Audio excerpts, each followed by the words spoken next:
The glow of the lights, the twinkle of the tinsel, the smell of pine. These are just a few of our favorite things during the holidays. But in spite of the lovely scene they create, holiday decorations contribute to hundreds of home fires every year. So the Boise Firefighters Local 149 decided to set some trees ablaze using controlled methods and safe processes.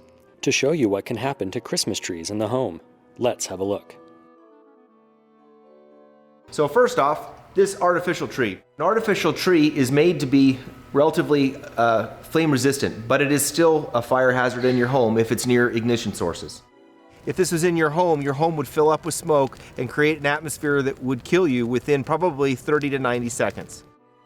This tree here is a very, very dry tree, and the dry tree is a fire hazard in your home. This would be an example of a tree that's been in your house for about 2 weeks or more. This tree will have a lot of needles on the ground. It will also have very breakable, non-bendable limbs. Well, this could put a real damper on your holidays. But there are ways to make sure that your family stays safe and sound.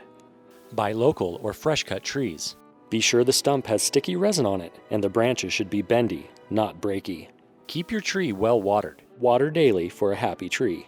Replace old lights with LED. They use less energy and put out less heat. Look for the UL label. Never decorate with candles. Don't overload the circuits like the dad in A Christmas Story. Only use 3 or fewer light strings in each outlet, and pay attention to the details. Only use indoor lights inside and outdoor lights outside. It makes a difference. Only keep your tree for 2 weeks.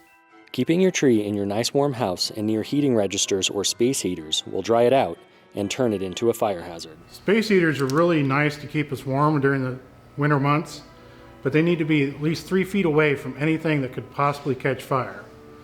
Ideally, you'd put it in the middle of your room, and then everyone can enjoy the space heat coming off of that.